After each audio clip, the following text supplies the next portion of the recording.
दोस्तों, उम्मीद है बढ़िया ही होंगे। चलिए सीधा टॉपिक पर आते हैं। मैं एक पॉडकास्ट सुन रहा था, उसमें यह बात चल रही थी कि एक शरीर है, उसमें नारायण पहले से हैं और उसी में फिर ब्रह्म आते हैं। सत्यगाथा वगैरह वाले भी यही कहते हैं। और यह बात उस शरीर को खुद ज्ञात नहीं होती लंबे समय तक। फिर बाद में उस शरीर को पता चलता है कि उनका शरीर पर ब्रह्म ने ग्रहण कर रखा है। आज ना उसी बात को समझते हैं, क्या सत्य है क्या नहीं। शब्दों के फेर में ना फंसिएगा। आप जिन्हें विष्णु कहते हैं, हम उन्हें परब्रह्म की वह शक्ति कहते हैं जो पालने का, जीवन चलाने का कार्य करती है धरती पर। अब कंफ्यूजन कहाँ हो जाता है कि हम कृष्ण को नारायण का अवतार तो मान लेते हैं, वह गलत भी नहीं है। कृष्ण को नारायण का अवतार मान लेते हैं, वह गलत भी नहीं है। पर जब कृष्ण गीता कह रहे हैं तो वह नारायण के अवतार नहीं है।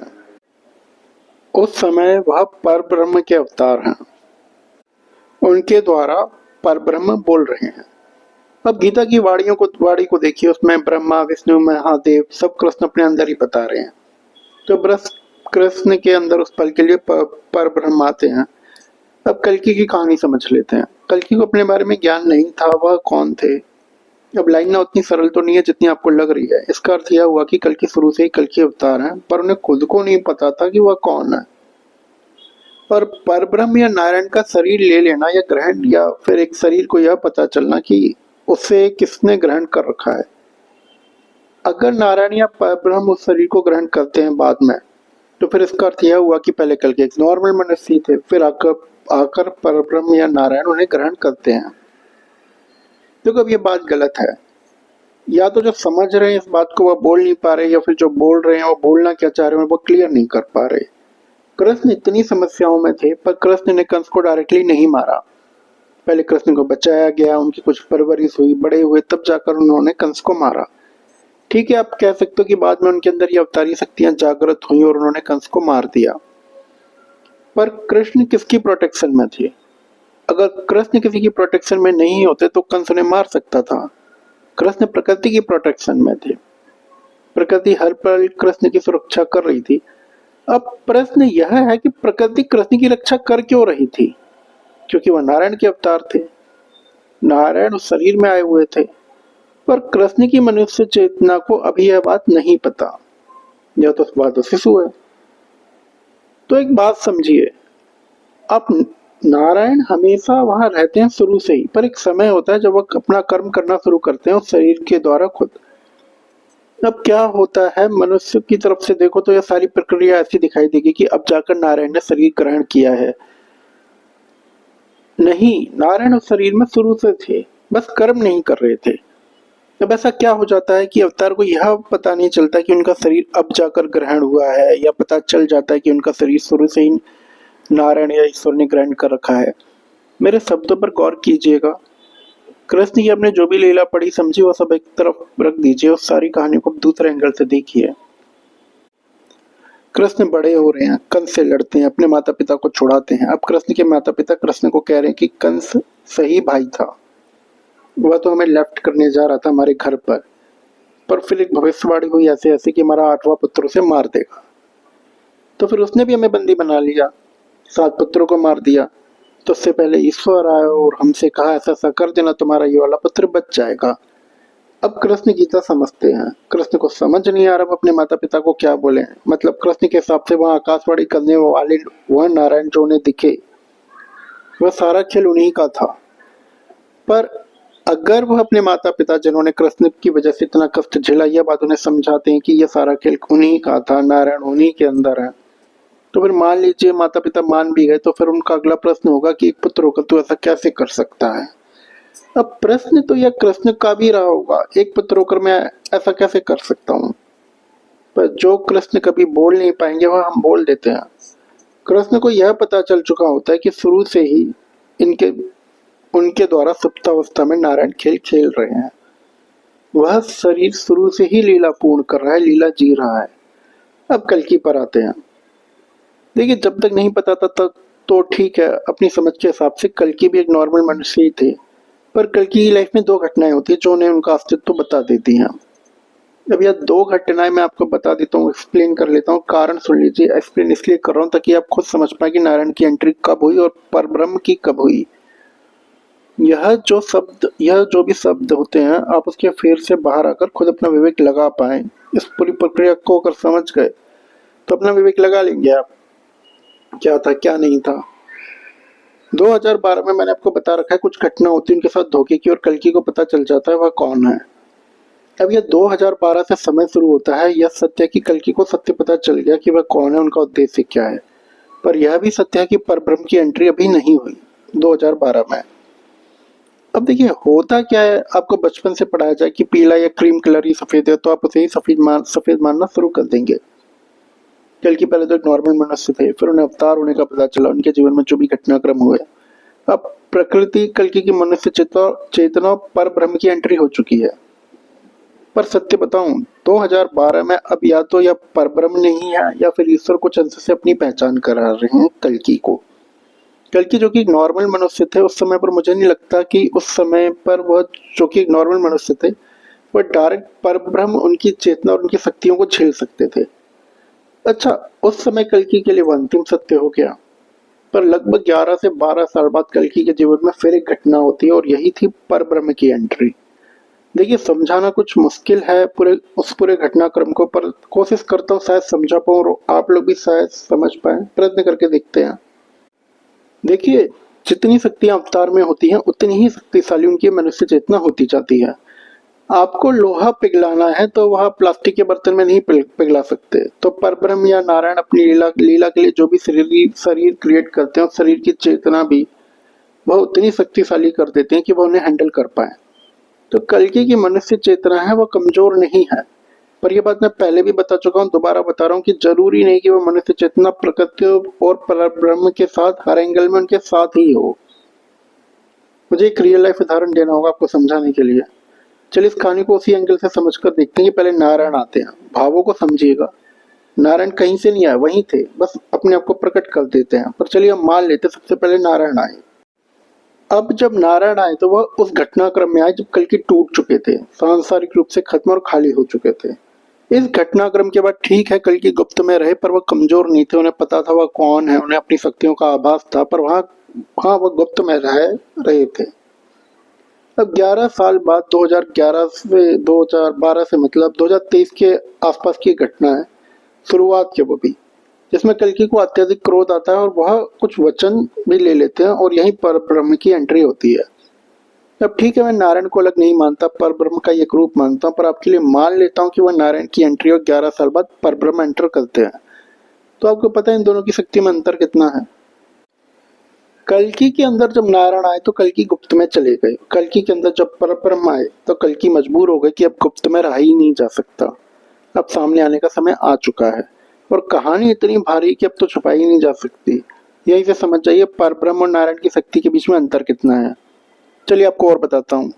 भगवान राम की मनुष्य चेतना, कृष्ण की मनुष्य चेतना और कल्कि की मनुष्य चेतना, ये तीनों ही ईश्वर लीला को या उनकी चेतना को अपने अंदर से प्रकट होने से या कर्म करने से कुछ हद तक रोक सकती थी। अब तीनों की ही मनुष्य चेतना ने अलग अलग स्तरों पर यह कर्म किए भी। राम का कर्म था रावण को मारना, पर शांति संदेश भेज रहे हैं। कृष्ण को पता था युद्ध होगा और वही उनका धर्म भी, पर फिर भी खुद शांति दूत बनकर चले गए, पर हुआ वही जो होना था। पर कल्कि की मनुष्य चेतना को अगर किसी को रोकना है तो किसे काम करने से रोकना है, पर ब्रह्म को रोकना है। तो सीधी सी बात है, कल्कि की मनुष्य चेतना भी इतनी शक्तिशाली तो होगी कि वह पर ब्रह्म को रोक पाए, तर्क कर पाए, एटलीस्ट इस लीला में। अब आप ऐसा भी ना समझ लीजिएगा कि कल्कि की दुविधा अर्जुन की तरह से होगी। कल्कि की दुविधा अलग है, उन्हें पता है उनके अंदर कौन है। तो जब वह परब्रह्म की किसी बात को रेजिस्ट करते हैं तो कैसे करेंगे, साधारण सी बात है, कल्कि कर्म ही तो नहीं करेंगे। उस कर्म को अगर वह नहीं करते हैं या करने में आनाकानी करते हैं, तो जो भी कर्म परब्रह्म को कल्कि के शरीर के द्वारा उनकी चेतना को साथ में लेकर करने हैं वह तो अटकेंगे ही, और कल्कि अटकाते रहते हैं। उनके पास भी 100 कारण है अटकाने के। अब यह तो आपको बता दिया कि नारायण जब तक थे तब तक कल्कि गुप्त में रहे, और जैसे ही परब्रह्म आए कल्कि की प्रकट लीला शुरू हो गई। उन्हें भी पता चल गया गुप्त में नहीं रहा जा सकता। अब आपको दूसरा उदाहरण दे रहा हूँ कि आप परब्रह्म की शक्ति की एक झलक पा लें। कल्कि ने वर्ष 2023 में 3 प्रतिज्ञा ली। भारत का पावर स्ट्रक्चर ही बदल देना, बिल्कुल कानूनी रूप से बदलना, अगर वह उनके धर्म और प्रतिज्ञा में अब बाधा बनता है तो। दूसरी थी, पहली प्रतिज्ञा को पूर्ण करने के लिए जो भी और कर्म कर्म और साधन करने पड़ेंगे कल को उन्हें पूर्ण भी करेंगे, और अब उनमें खुद व्यवधान भी नहीं बनेंगे, और उसके लिए भारत की सबसे बड़ी कॉर्पोरेट एंट्री अगर पास करनी है तो वह भी की जाएगी। तीसरी प्रतिज्ञा बहुत जबरदस्त थी, पर वह हम आपको समय आने पर बताएंगे और वहीं से कल की प्रकट हो जाएंगे, समय निकट ही है। अभी अब दो प्रतिज्ञाओं पर रही है। प्रतिज्ञा तो ले ली, पर शीघ्र ही उन्हें आभास हो गया मामला गड़बड़ हो गया है। उन्हें शायद ऐसा नहीं करना चाहिए था। ऐसा नहीं कि उन्हें यह फील हुआ कि उन्होंने प्रतिज्ञा बहुत बड़ी ले ली और अब कैसे करेंगे। परेशानी वाली बात उनके लिए यह थी कि उन्हें यह आभास हो गया पूरा ब्रह्मांड, प्रकृति, परब्रह्म सब उनके क्रोधित होने की प्रतीक्षा कर रहे थे। देखिए, मेरे सामने तो भविष्यवाणी का सब 2030 में आया, वो भी आखिर में। पहले कल्कि की प्रतिज्ञा आई, और सत्य बताऊं आप में से अधिकतम लोगों ने भी भविष्यवाणी का 2030 के दूसरे पार्ट में ही सुनी होगी। कल्कि ने भी दूसरे पार्ट में ही सुनी। जब वो अपनी प्रतिज्ञा से बंद गए तब उन्हें भी पता चला यह सब भाग्य था। अब हो सकता है आपको लगे कि कल्कि ने उसके बाद अपनी प्रतिज्ञा को पूर्ण करने के लिए कुछ भी किया होगा। नहीं, कुछ भी नहीं किया।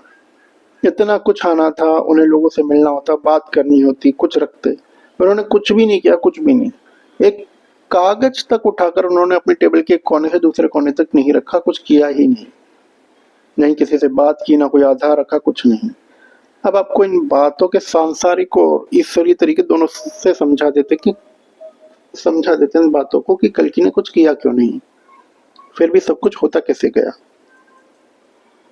जिस दिन कल्कि ने परब्रह्म का आह्वान किया, सत्य बताऊं उन्हें भी नहीं पता था कि वह परब्रह्म का आह्वान कर रहे हैं। बस उन्होंने क्रोध में कुछ ऐसा कहा जिसे वह भी नहीं पलट सकते थे, और वह कार्य बिना परब्रह्म के हो नहीं सकता था। उस दिन तक कल्कि ने इतना सांसारिक कार्य ज्ञान ले लिया था जितना भी उन्हें प्रकृति उनके अपने कार्यों के लिए देना चाहती थी, और उस दिन तक वह उन्हें इतना आध्यात्मिक ज्ञान दे चुकी थी कि उनकी चेतना परब्रह्म की चेतना को हैंडल कर पाए। तो सांसारिक दृष्टिकोण से देखोगे तो कल्कि को कुछ करने की जरूरत थी भी नहीं। प्रकृति उन्हें उनके उद्देश्य के लिए ऑलरेडी तैयार कर चुकी थी। मैं आपको इसी बात को कुछ ईश्वरीय विधान या कॉस्मिक तरह से समझाता हूँ। अवतारों में सबसे ज्यादा कार्य किसने किया? भगवान राम ने, उसके बाद कृष्ण ने। मतलब जैसे जैसे अवतारों में ईश्वरीय अंश इंक्रीज होता गया, अवतार शरीर रूप से कार्य कम करते गए, और यह सब युद्ध के मैदान में हुआ। कृष्ण कुरुक्षेत्र के युद्ध में कुछ डायरेक्टली युद्ध तो कर नहीं रहे थे। आपको पता है निराकार या परब्रह्म कर्म कैसे करते हैं? आप सबने वह श्लोक तो सुना ही होगा, बिन पद चले सुने बिन काना। मतलब उन्हें चलने के लिए पैरों की जरूरत नहीं है, सुनने के लिए कानों की नहीं। अब जब परब्रह्म कल्कि के शरीर को ग्रहण करेंगे, कल्कि में प्रकट होंगे, तो साधारण सी बात है कल्कि की चेतना के अंदर, उनके गुणों और शक्तियों के अंदर परब्रह्म के गुण अपने आप आ जाएंगे। तो कल्कि ने इस वजह से भी कर्म नहीं किया या करने की जरूरत नहीं पड़ी। देखो, ये सारी बातें ऐसी हैं कि अगर आप से एक सिरा मिस हो गया तो दिमाग घूम जाएगा। कौन से एंगल से समझना है वहां से समझ लीजिए, बस खोना मत। कल्कि पहले परेशान थे कि अगर कर्म किए तो लोग उन्हें नारायण का अवतार न समझ लें। उसके बाद उनकी परेशानी और बढ़ गई, प्रमोशन हो गया उनकी परेशानी का। अब उनकी परेशानी होगी, अब कर्म किए तो लोग परब्रह्म का अवतार ना समझ लें। अच्छा, यह जो सारी बातें मैं आपको बता रहा हूँ, जब तक ये घटनाक्रम ना जिया हो तब तक समझना कुछ मुश्किल है। जिया तो हमने भी नहीं है, पर कुछ ऐसा भाग्य रहा कि इन चीजों के कुछ टच में आ गए। अब सही या गलत ये तो वक्त बताएगा। एक्चुअल में परब्रह्म की शक्ति नारायण की शक्ति से बहुत ज्यादा अलग है। उधर ऐसी ही बात होती है जैसे दो मनुष्यों में, कह रहे दोस्तों में बात हो रही हो।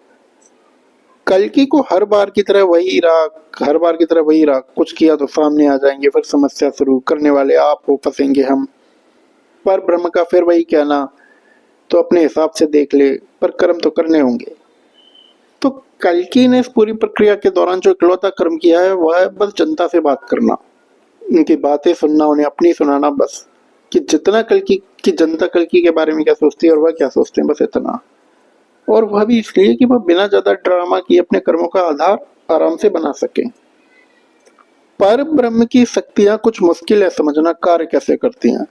पहले तो अब सारे के सारे अस्त्र शस्त्र भूल जाइए, जितने भी दिव्य अस्त्रों की बात कर रहे हैं सब मूर्ख बना रहे हो, बन रहे हैं। बहुत सा कार्य, सारे कार्य लगभग प्रकृति करेगी। अगर कल्कि को कहीं की सत्ता संभालनी है, पावर में आना, तो आप यह ना समझे कल्कि युद्ध करेंगे। प्रकृति सिचुएशन ऐसी बना देगी कि वहां के राजाओं को खुद सिंहासन संभालना मुश्किल हो जाए। प्रकृति ही ऐसी स्थिति क्रिएट कर देगी कि कल्कि तो बस तैयार होकर आ जाए।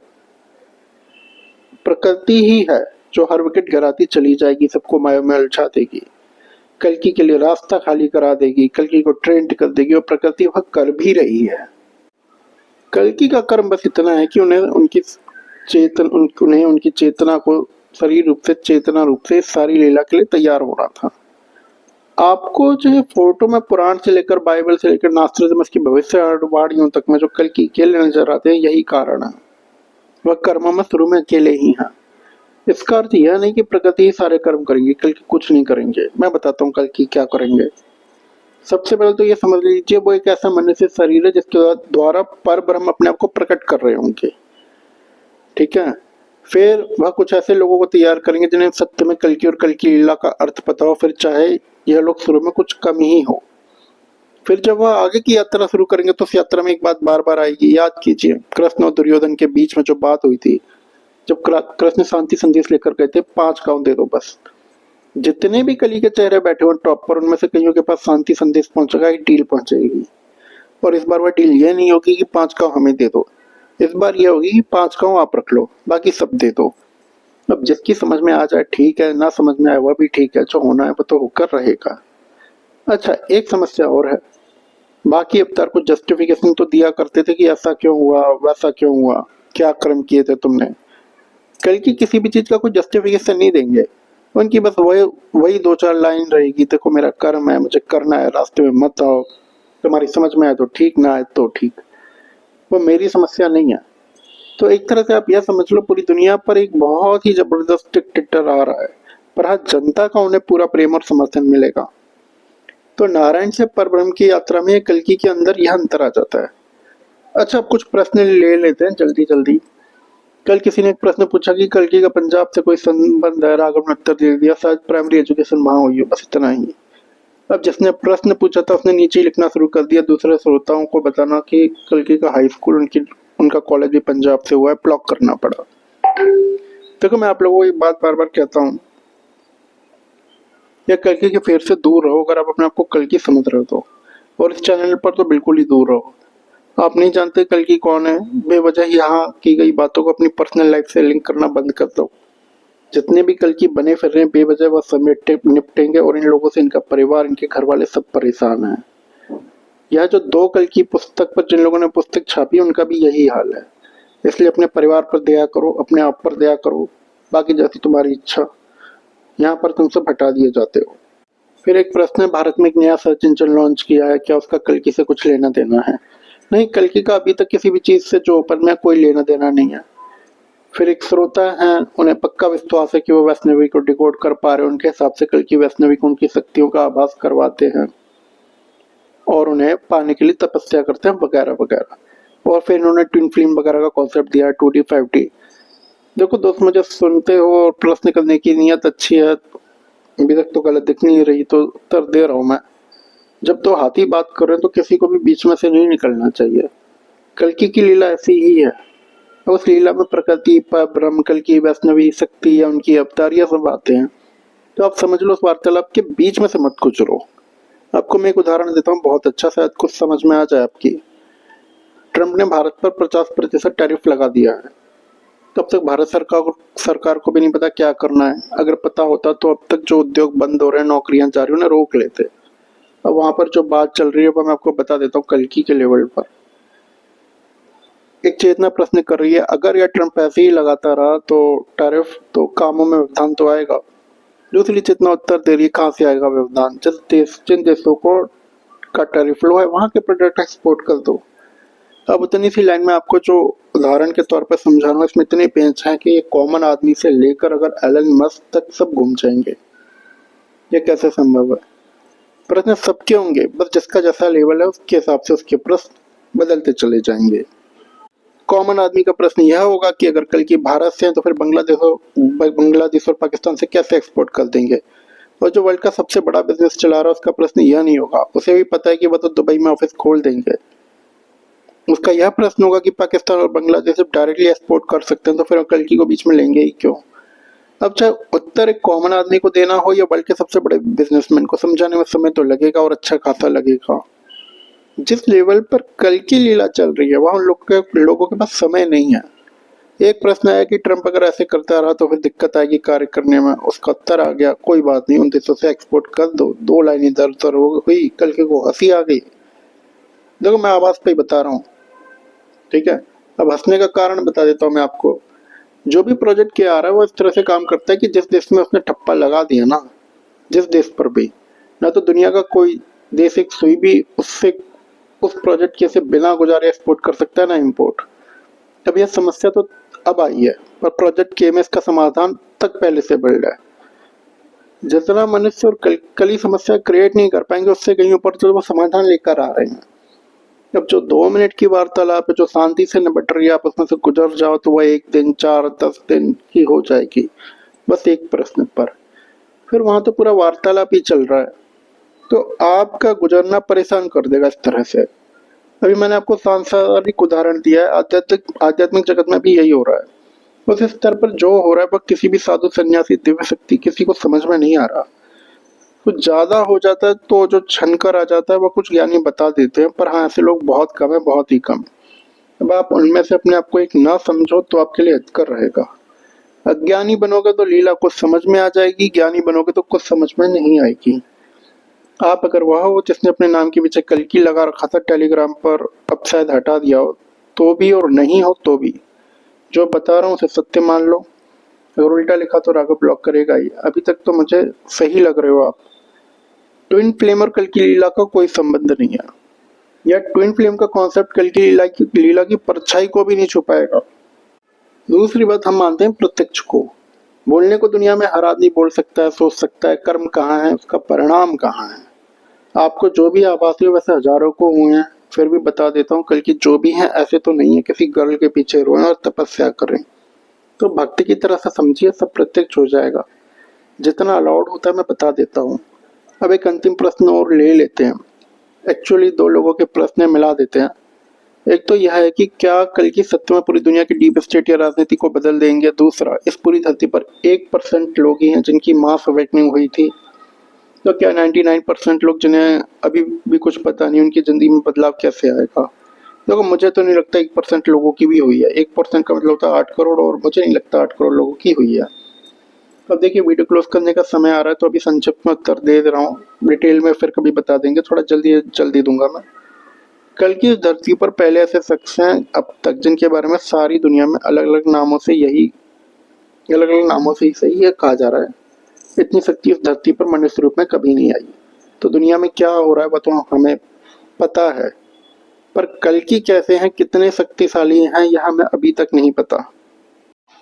अगर मैं ब्रह्मांडीय शक्तियों से यह प्रश्न करूं तो उत्तर जो मुझे मिलेगा वह शायद मनुष्य को पसंद नहीं आएगा। यह प्रकृति, परब्रह्म और कल्कि की समस्या नहीं है कि अगर धरती पर 99% लोग नहीं मान रहे कुछ भी।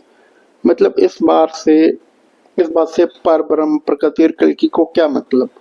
सूरज को उगना उगेगा, सुबह होनी है होगी, तो मनुष्यों की समस्या है वह एडजस्ट करें, और वह एडजस्ट करेंगे, या तीनों नहीं करने वाले। जब वह शक्तियां अप्लाई होनी शुरू होगी, सारी धरती की अवेकनिंग शुरू हो जाएगी। चलिए दोस्तों, आज के लिए इतना ही, मिलते हैं अगले वीडियो में।